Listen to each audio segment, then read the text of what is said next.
આપણે ચાર સંવાદદાતા આપણી સાથે જોડાઈ ગયા છે। ચેતન જોડાયા છે સુરતથી, વડોદરાથી રવિ છે, રાજકોટથી ગૌરવ છે અને દર્શલ તો છે જ। ચેતન, સુરત, કારણ કે આપણે માનીએ છીએ કે છેલ્લું જે મંત્રીમંડળ સુરતનો એક દબદબો, જબરજસ્ત દબદબો, સુરતનો વેટેજ જબરજસ્ત હતું। શું આ મંત્રીમંડળમાં એ જ વેટેજ રહેશે કે પછી એ વેટેજ થોડું ઓછું થશે?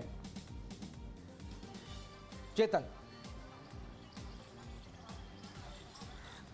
જનક, ખાસ કરીને વાત કરીએ તો સમગ્ર જે મંત્રીમંડળ છે તેમાં દક્ષિણ ગુજરાતના જે મંત્રીઓ છે તેનો દબદબો રહ્યો છે, કારણ કે દક્ષિણ ગુજરાતમાંથી પાંચ જે મંત્રીઓ છે તે આપવામાં આવ્યા હતા અને આજે જ્યારે ભૂપેન્દ્રભાઈ પટેલ સિવાયના તમામ જે મંત્રીઓ છે તેમના દ્વારા રાજીનામું આપી દેવામાં આવ્યું છે, ત્યારે દક્ષિણ ગુજરાતની જો વાત કરીએ તો આ વખતે જે જાતિ સમીકરણ છે તે મહત્વનું ફેક્ટર બની રહેશે। ખાસ કરીને જો આદિવાસી ફેક્ટરની જો વાત કરીએ તો શરૂઆતના સમયથી તાપી રિવર લિંક યોજનાની જે રીતે વિરોધ ચાલતો હતો, આદિવાસીને રીઝવવા માટે ક્યાંક ને ક્યાંક અહીં પ્રયાસ કરવામાં આવશે।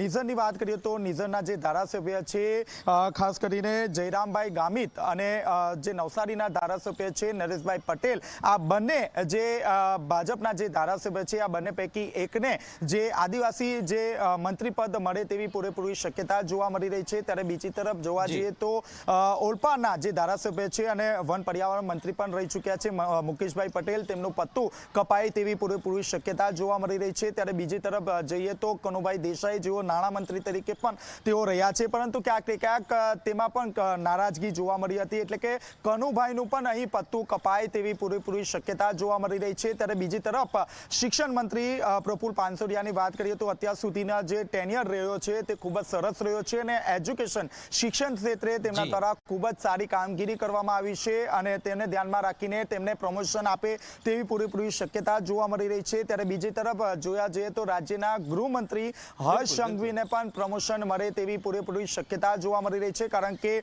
તેમના દ્વારા જે ગૃહ મંત્રાલય છે તે ખૂબ જ સારી રીતે ચલાવવામાં આવ્યું છે, જેને કારણે રાજ્ય સરકાર દ્વારા તેમના પર પણ વિશ્વાસ મૂક્યો છે। એટલે કે વાત કરીએ તો આ વખતે દક્ષિણ ગુજરાતમાંથી જે બે પ્રબળ જે કેબિનેટ મંત્રી સોંપાય તેવી પૂરેપૂરી શક્યતા જોવા મળી રહી છે, પરંતુ જે ત્રણ અન્ય જે મંત્રીઓ છે તે પૈકી એક જ જે મંત્રી છે તેમના નામ ઉપર મહોર મારશે અને આવતીકાલે સવારે જે પોણા 12:39 જે રીતે તમામ જે મંત્રીઓ છે તે શપથ લેશે અને ત્યારબાદ જે કેબિનેટની જે મીટિંગ મળશે તેમાં દરેક જે ધારાસભ્યો છે, જે મંત્રીઓ છે ચલો તમે દક્ષિણ વાળા માની રહ્યા છો કે બે કેબિનેટ મળશે।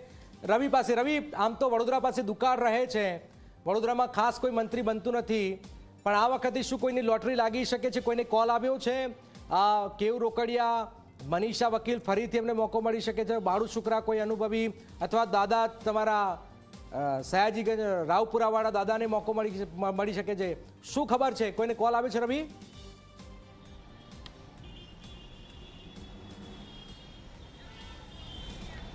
જનક, વાત કરવામાં આવે તો જે રીતના વડોદરાના નાગરિકો ભારતીય જનતા પાર્ટીને ખોબે મત આપે છે, વડોદરા શહેર હોય કે વડોદરા જિલ્લા હોય, તમામ 10 બેઠક ભાજપને લોકોએ આપી છે। એટલે હવે લોકો આશા રાખી રહ્યા છે કે વડોદરા શહેર કે જિલ્લામાંથી કોઈ મંત્રી, કોઈ એક ધારાસભ્ય કે બે ધારાસભ્યને બનાવવામાં આવે અને તે પ્રકારની અટકળો અત્યારે દેખાઈ પણ રહી છે। મંત્રીમંડળમાં સૌથી પ્રબળ દાવેદાર તરીકે અત્યારે કેવું રોકડિયાને માનવામાં આવી રહ્યા છે। ત્યાર પછી મનીષા વકીલને ફરીથી એમને અગાઉ મંત્રી બનાવ્યા હતા અને તેમને ફરીથી પણ ચાન્સ મળી શકે તે પ્રકારની વાતો અને શક્યતાઓ વ્યક્ત કરવામાં આવી રહી છે। બાલકૃષ્ણ શુક્લ જે અત્યારે વિધાનસભાના દંડક છે તેમને પણ મંત્રીમંડળમાં જો કેવું રોકડિયા કે મનીષાબેનને ન આપવામાં આવે તો બાલકૃષ્ણ શુક્લને પણ આપવામાં આવી શકે છે। સાથે જો વાત કરીએ તો અત્યારે એક નવું નામ અત્યારે સામે આવી રહ્યું છે પાદરાના ધારાસભ્ય ચૈતન્યસિંહ ઝાલાનું, કે જેઓ ક્ષત્રિય ચહેરો છે, રાજપૂત છે, સમાજમાંથી આવે છે, તો તેમને પણ ક્યાંક ને ક્યાંક એવો એજ્યુકેટેડ હોવાના નાતે, એક વકીલ હોવાના નાતે તેમની પણ પસંદગી થઈ શકે છે। તો કેતન ઇનામદાર અથવા તો શૈલેષ મહેતા આમના પણ નામ ચાલી રહ્યા છે। મધ્ય ગુજરાતની વાત કરીએ તો નિમિષા સુથારનું પણ નામ ચાલી રહ્યું છે અને કયા મંત્રીમંડળમાંથી નેતાઓ પડતા મુકાઈ શકે છે તો તેમાં બચુ ખાબડ અને કુબેર ડિંડોરની વાત સામે આવી રહી છે। એટલે સવાલ એ જ થઈ રહ્યો છે કે જો બે મોટા, એક કેબિનેટ અને એક રાજ્ય કક્ષાના મંત્રી મંડળમાંથી પડતા મુકાય મધ્ય ગુજરાતમાંથી, તો બે મંત્રી પદ આપવા પડે અને લાગી પણ એવું રહ્યું છે કે વડોદરા જિલ્લામાં અને વડોદરા શહેરમાંથી એક મંત્રી પદ આપે તેવી અત્યારે પ્રબળ શક્યતાઓ વ્યક્ત કરવામાં આવી રહી છે। જી જનક, દક્ષિણવાળા કે છે બે અમારે લેવા છે, તમે બે વડોદરાવાળા કે મધ્યમાં અમારે બે જોઈએ છે। આપણે ગાંધીનગર પહોંચીએ અને દર્શલ પણ છે, પછી સૌરાષ્ટ્ર પહોંચ્યું છેલ્લે। આ દર્શલ, ત્યાં ધારાસભ્યો નિવાસસ્થાને આપ છો, શું હલચલ જોવા મળી રહી છે? કારણ કે મોડી રાત અને વહેલી સવારથી ત્યાં ધારાસભ્ય આવી ગયા છે. શું કોઈને કોલ આવવાના મેસેજ છે? કોલ આવી રહ્યા છે? શું જાણકારી દર્શન?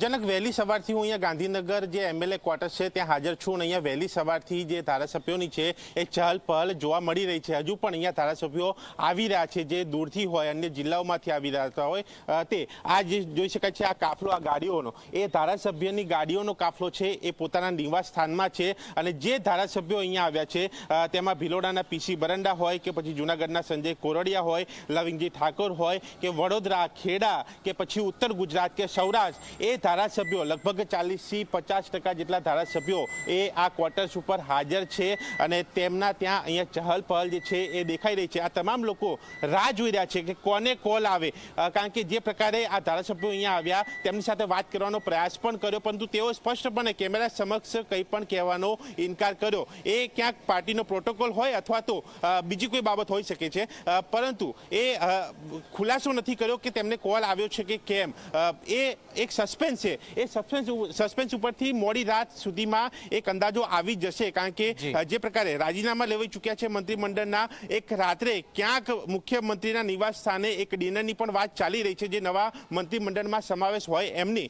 એ હજુ સ્પષ્ટ નથી થયું, પરંતુ એ ચર્ચા ચાલી રહી છે. જો એ થાય, એ રાત્રે જનારા લોકો હોય તો એ સ્પષ્ટ બાબત છે કે એ નવા મંત્રીમંડળમાં સામેલ હોઈ શકે છે. પરંતુ એમએલએ ક્વાર્ટર્સ ખાતે હાલ વહેલી સવારથી જ એ ચહલ પહલ અને બપોરે 1 વાગ્યા બાદ એ ચહલ પહલમાં વધારો થયો છે. તમામ ધારાસભ્યોને જ્યારે આજે અને આવતીકાલે એ ગાંધીનગરમાં રહેવા માટે જણાવ્યું છે, ત્યારે આ જે એમએલએ ક્વાર્ટર છે ત્યાં ધારાસભ્યો આવી રહ્યા છે. આપણે રાજકોટ પહોંચીએ. રાજકોટમાં ગૌરવ ઘણા સમયથી. ગૌરવ, સૌરાષ્ટ્રની અંદર બહુ મોટો, સૌરાષ્ટ્ર અને કચ્છ ચર્ચા બહુ ચાલી રહી છે. ના દક્ષિણ, ના મધ્ય, ના ઉત્તર, તમારે જ ખોબલે ખોબલા છે. તો કોણ છે લકી માણસો એમએલએ કે જેને મોકો મળી શકે છે?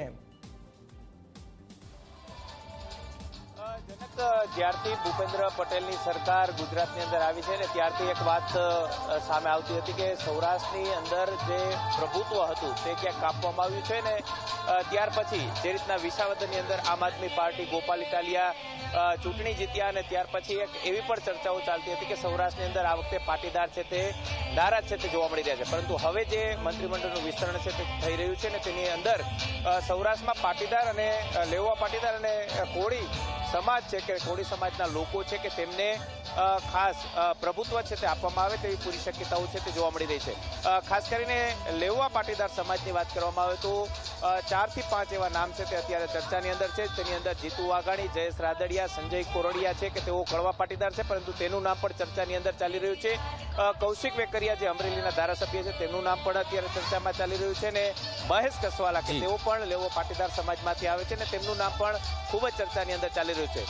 આહિર સમાજની વાત કરવામાં આવે તો આહિર સમાજમાં જો મુળુભાઈ બેરાને જે મંત્રીમંડળમાંથી એક્ઝિટ કરવામાં આવે તો ક્યાંક આહિર સમાજને સાચવવા માટે થઈ અને રાજકોટ પૂર્વના જે ધારાસભ્ય ઉદય કાનગર છે તેમને પણ મંત્રીમંડળની અંદર સ્થાન છે તે મળી શકે છે.